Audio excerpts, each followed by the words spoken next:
le ministre des Affaires étrangères de l'Azerbaïdjan. Je donne maintenant la parole à son Excellence Mary Brown, ministre des Affaires étrangères et des Affaires du CARICOM de Trinité et Tobago.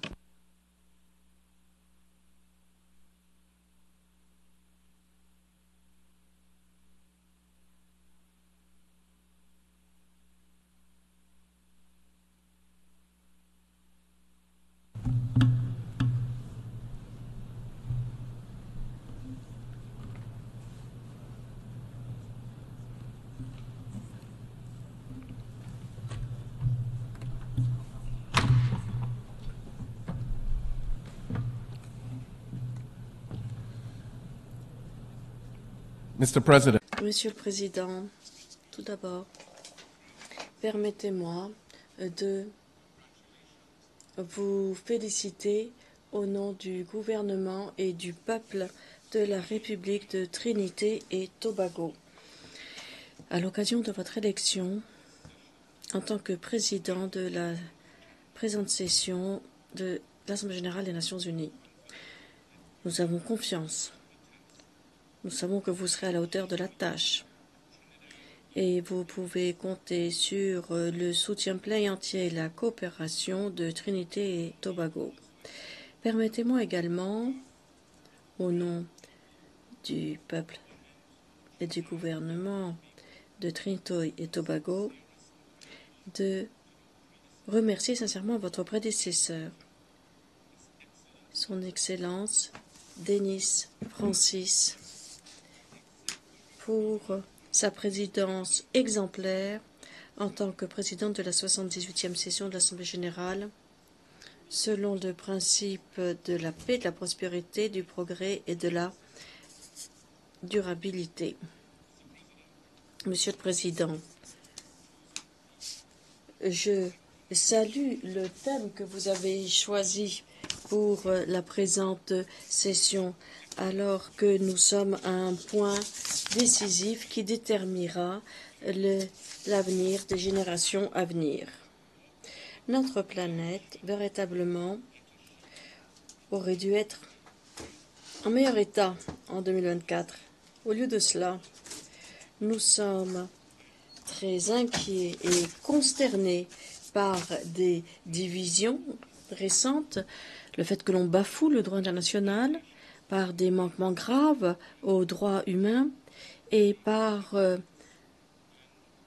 l'augmentation des colonies légales, par l'oppression qui menace paix et sécurité de par le monde. En outre, la crise climatique a sonné l'alarme depuis longtemps. Et pourtant, nous nous précipitons vers un point de non-retour. Le rêve de mettre un terme aux inégalités persistantes demeure un défi pour la communauté internationale. Et les progrès durement acquis en termes d'égalité entre les sexes semblent avoir stagné dans certaines régions du monde. C'est pour ces raisons, Monsieur le Président, que Trinité et Tobago se félicitent que l'on ait convoqué le sommet de l'avenir. Et nous sommes ralliés à la communauté internationale pour adopter le pacte pour l'avenir. L'adoption de ce pacte représente notre engagement renouvelé de la part de tous les États membres pour le multilatéralisme comme étant la meilleure voie à suivre. Monsieur le Président, depuis les débuts de la civilisation, l'humanité s'est employée à s'améliorer en quête d'une meilleure qualité de vie, des droits humains, de l'égalité, de la dignité et de la prospérité. Notre ingénuité en tant qu'être humain a ouvert la voie à certaines des plus grandes inventions, des plus grands progrès du monde.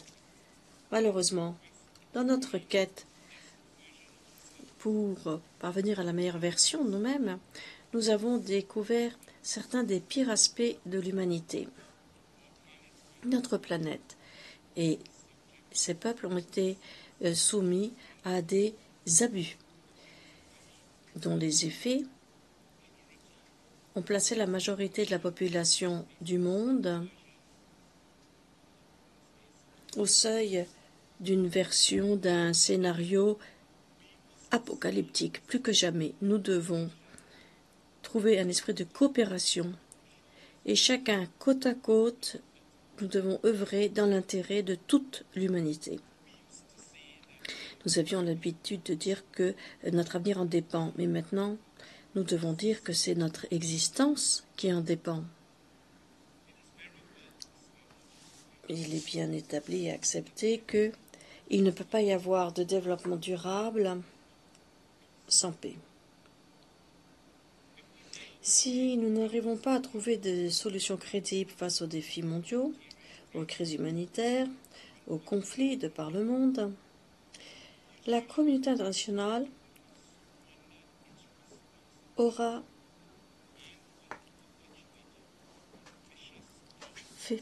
perdu sa responsabilité, aura fait mauvais usage de sa responsabilité et aura perpétué le cycle fatal de la régression. J'en veux pour exemple la guerre entre la Russie et l'Ukraine dans sa 3e année suite à l'invasion initiale que nous condamnons. Ceci est lourd de conséquences pour l'ordre mondial. Monsieur le Président, Trinité et Tobago est très préoccupé par l'escalade des conflits et des tensions au Moyen-Orient. Nous demeurons très inquiets par la guerre en cours dans la bande de Gaza et par les expansions quasi quotidiennes. Seulement quelqu'un départi de toute humanité pourrait croire qu'il soit légal, juste, voire même divin, de réagir aux atrocités perpétrées en un seul jour effrayant de terreur, en perpétrant ensuite atrocité après atrocité. Comment sinon décrire la tuerie de plus de 200 membres du personnel des Nations Unies, le plus grand tribut payé par l'ONU de toute son histoire, et les morts de dizaines de milliers de civils, y compris des femmes et des enfants. Et ceci n'est pas fait en secret. Le monde entier regarde cela. Et le Sud mondial en particulier en est consterné. La question demeure. Si des civils innocents, y compris des femmes, des enfants et le personnel des Nations Unies, avaient été tués à cette cadence record dans le monde développé, comment est-ce que les grandes puissances du monde auraient réagi? A priori, pas avec des euphémismes et la palissade. Le deux poids deux mesures et le fait de continuer d'alimenter ces violations en cours du droit international envoie un message glaçant au Sud mondial. Et ce message est le suivant. Il y a des gens puissants dans ce monde qui pensent que un enfant palestinien vaut moins que la défense, la protection, l'alimentation, l'eau, la vie d'un autre enfant. Je ne partage pas cet avis. Le peuple de mon pays ne pense pas ainsi. La CARICOM n'a pas cet avis. Et des peuples décents de par le monde, y compris en Israël, n'ont pas cet avis. Le droit international n'est pas un outil dont on fait usage à sa convenance, que l'on tait pour ses amis et que l'on revendique pour ses ennemis. Monsieur le Président, le droit international n'est pas un outil que l'on utilise à sa convenance pour ne pas en faire usage s'agissant de ses amis, mais l'utiliser s'agissant de ses ennemis. À cet égard, Trinité et Tobago s'est rallié à un appel pour un cessez-le-feu immédiat complet et pour la libération sans condition de chacun des otages. La vérité, c'est que il n'y a pas de solution militaire à ce conflit. La paix ne sera atteinte que via des négociations en bonne foi, avec un dialogue constructif entre toutes les parties concernées. Trinité et Tobago ont toujours dit leur soutien pour la solution à deux États, où Israéliens peuvent vivre sans la menace quotidienne de la terreur et où les Palestiniens puissent vivre sans le poids quotidien de l'occupation. Coexistant côte à côte en tant que membres responsables de la communauté internationale. Nous sommes convaincus que c'est la seule voie possible pour mettre un terme à ce cycle de violence qui a culminant dans la création d'un État pacifique souverain de la Palestine côte à côte avec l'État souverain pacifique d'Israël dans des frontières sécurisées. Fort de cette conviction, Trinité et Tobago ont pris la décision de reconnaître l'État de Palestine dans notre contribution à la solution à deux États et pour soutenir les aspirations légitimes du peuple palestinien qui aspire à l'autodétermination. Je puis dire qu'il y a 6 jours encore seulement, Trinité et Tobago et l'État de Palestine officiellement ont établi des relations diplomatiques. Nous aspirons au jour où l'État de Palestine sera invité à prendre sa place à l'Assemblée générale en tant que membre à part entière des Nations unies. Monsieur le Président, j'en viens maintenant à la question de la Cour pénale internationale. Malgré ses détracteurs, il ressort, on voit clairement la valeur, l'efficacité, la nécessité de la Cour pénale internationale. En tant que pays qui a prôné la création de la CPI via le travail de l'ancien Premier ministre et président Heiner Robinson, Trinité et Tobago demeure résolue dans notre soutien pour le mandat de la CPI, pour aider à mettre un terme à l'impunité, pour que les auteurs des crimes les plus haineux ne jouissent plus de l'immunité et pour fournir un espoir à toutes les victimes qui recherchent la justice dans le cadre des compétences de la Cour. À cette fin, nous encourageons tous les États qui n'ont pas encore fait de ratifier et de pleinement mettre en œuvre le statut de Rome de la CPI. Et c'est feu le révérend Martin Luther King qui a dit « Il n'est pas possible d'être en faveur de la justice pour certains et pas pour tous les peuples. » Et c'est pour cette raison, Monsieur le Président, que Trinité et Tobago condamne, rejette et répudie toutes les tentatives d'entraver, d'intimider ou d'influencer indûment la Cour et ses responsables très courageux. Monsieur le Président, nous sommes bien conscients du trafic illicite des ALPC dans notre région et du fait que cela pose une menace intolérable à la sécurité nationale et à la vie de nos citoyens. La prolifération des armes illégales et des munitions illégales a contribué à des augmentations inacceptables des niveaux de violence liés aux armes et des des nombres de morts dans notre société et dans l'ensemble de la CARICOM. Outre nos propres efforts au plan national, nous continuons d'œuvrer avec nos partenaires régionaux et internationaux pour libérer nos citoyens du coût humain colossal associé à cet accès facile aux ALPC.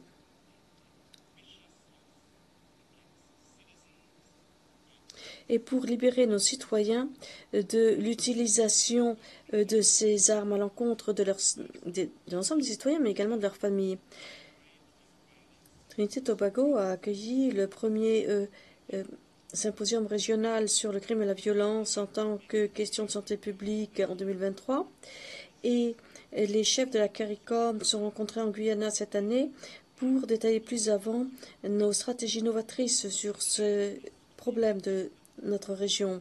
Trinité Tobago se félicite du regain d'efforts de nos partenaires, y compris des États-Unis d'Amérique en particulier, pour travailler avec nous de façon constructive pour aider à régler ce problème fatal qui ne connaît pas de frontières. Monsieur le Président, nous demeurons également très attachés à cette crise sécuritaire et humanitaire qui touche Haïti. Nous en sommes très préoccupés. Au début de l'année, le professeur Sir Hilary Beckles, président de la commission de réparation de la CARICOM, a dit, je cite, « Nous demandons la justice pour le peuple de Haïti. »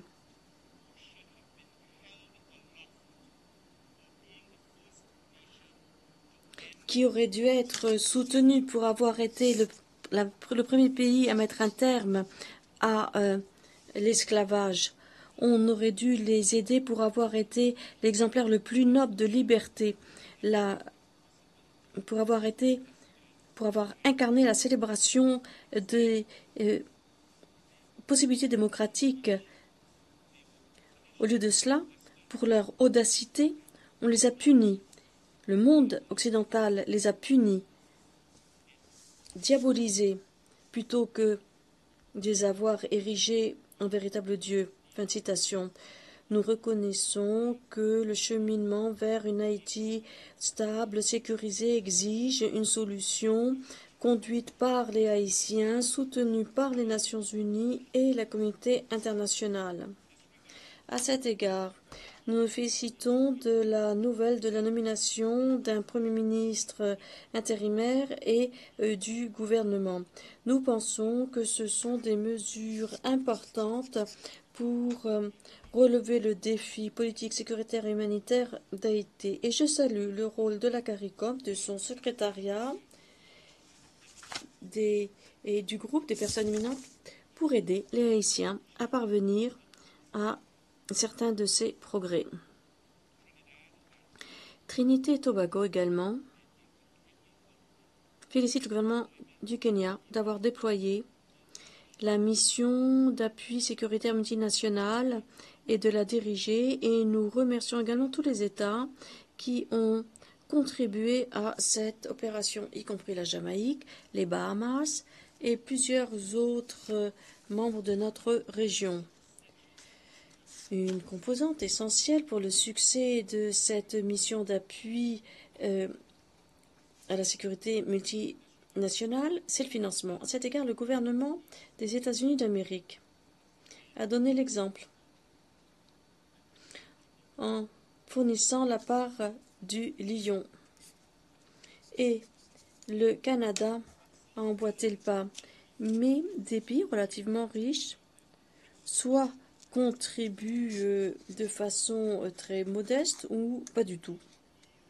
Nous lançons un appel à la communauté internationale pour fournir le financement nécessaire pour soutenir cette mission très importante. Monsieur le Président, notre quête pour atteindre la dignité humaine dans le cadre du développement durable ne peut pas être dissociée de l'appel légitime lancée pour la justice de réparation suite à cette histoire d'esclavage, de génocide des populations autochtones dans le Caraïbe et ailleurs, la brutalité de l'expérience du colonialisme, le traumatisme qui nous touche encore aujourd'hui, a grandement contribué au sous-développement.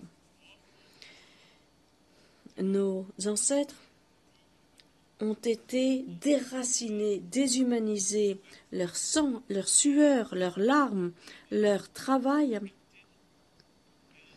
ont été exploités pour construire des empires, des châteaux, des ponts, des trésors,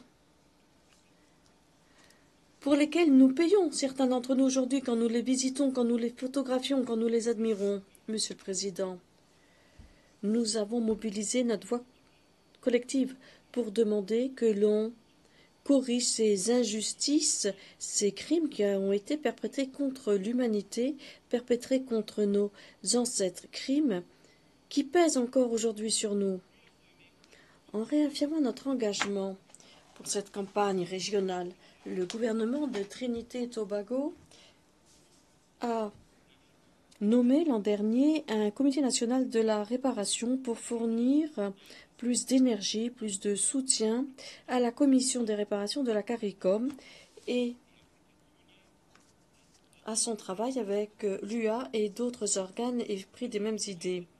Et sur un sujet connexe, nous voulons nous aussi nous joindre à ceux qui se félicitent de la proclamation d'une deuxième décennie internationale pour les peuples de descendance africaine. Monsieur le Président, il est en effet inquiétant que, alors que nous approchons du 30e anniversaire du programme d'action de Beijing, femmes et filles dans certaines régions du monde sont encore privées des droits fondamentaux humains et des libertés fondamentales.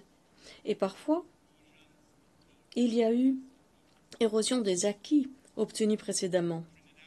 Trinité et Tobago continuent d'être un ardent défenseur de la participation des femmes et des filles à tous les aspects de la société, car nous reconnaissons, valorisons leur rôle essentiel pour la promotion, la protection des droits humains et pour bâtir des sociétés durables et pacifiques. C'est important pour nous.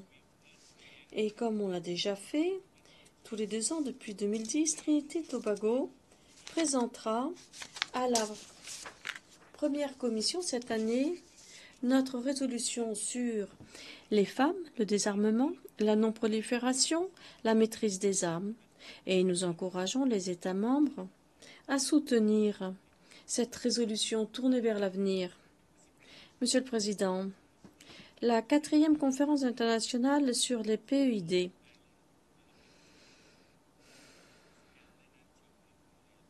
a eu lieu à Antigua au début de l'année et a souligné la nature essentielle de la prochaine décennie pour les PEID. Nous sommes très fiers de ce que les États membres de la CARICOM ont obtenu en accueillant cette conférence riche d'effets. Trinité et Tobago prévoit une mise en œuvre robuste de ce dossier pour nous rapprocher du développement durable avec les moyens d'appui nécessaires de la part de la communauté internationale. Monsieur le Président, nous reconnaissons tous les effets néfastes des changements climatiques. Nous prévoyons, espérons, des résultats décisifs s'agissant de l'objectif quantifié collectif nouveau à la COP29 à Bakou en Azerbaïdjan qui devrait mobiliser une réforme tellement nécessaire de l'architecture financière internationale. Des mécanismes effectifs du financement climatique, c'est essentiel pour fournir un financement accessible, adéquat et prévisible. Et ceci exige que l'on que fonctionne le fonds des pertes et des dommages. Le financement climatique va bien au-delà du financement de projet. C'est un investissement dans la résilience, dans la viabilité des pays vulnérables. L'avenir, ce sera un avenir pour ceux qui peuvent survivre à des épisodes climatiques graves. Cet avenir permettra une transition juste aux sources énergétiques renouvelables et la protection de nos écosystèmes naturels. Trinité et Tobago, depuis longtemps, demande l'application de nouveaux paramètres multidimensionnels pour la prise de décision sur l'accès au financement. À cet égard, nous félicitons de l'adoption récente par l'Assemblée générale de la résolution sur l'indice multidimensionnel de vulnérabilité. Nous encourageons la communauté internationale et les institutions idoines de développement et de financement d'utiliser l'indice de vulnérabilité multidimensionnelle car il prend en compte la réalité qui sous-tend le développement durable. Monsieur le Président, car il prend en compte les réalités qui sapent le développement durable. Monsieur le Président, Trinité et Tobago est solidaire avec le peuple de Cuba, soumis à un embargo injuste depuis plus de 60 ans. Cet embargo sape les chances de Cuba d'atteindre la stabilité économique, la croissance et le développement durable. Quels que soient les objectifs d'il y a 60 ans, ces mesures, de toute évidence, ne conduisent à aucun résultat escompté. Cela n'engendre que souffrance des peuples cubains, du peuple cubain. Cette punition collective sur l'ensemble des citoyens via des mesures coercitives unilatérales n'était pas seulement impensable, mais c'est également un manquement au droit international, incompatible avec la Charte des Nations Unies. Trinité et Tobago aussi renouvelle son appel pour la levée sans condition de l'embargo économique, commercial et financier contre Cuba. En outre, nous n'avons vu aucune justification quant au fait que l'on désigne Cuba comme État qui parraine le terrorisme. Nous demandons que l'on retire cette façon de décrire Cuba également. Monsieur le Président, je conclus comme j'avais commencé. Le monde, notre monde, est à une étape décisive. Les tensions, les divisions vont croissant et les petits États doivent avoir une vision bien claire de leur avenir. Trinité et Tobago sont un petit pays, mais nous sommes fiers de ce qui nous rend spécial et unique. Peut-être ne sommes-nous pas une superpuissance, mais nous avons de super pouvoirs, à savoir notre créativité et notre diversité.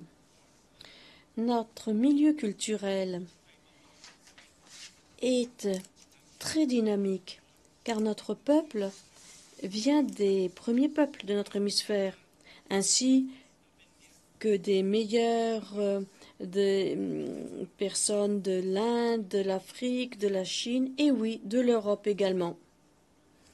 Nous sommes bénis au-delà de toute mesure.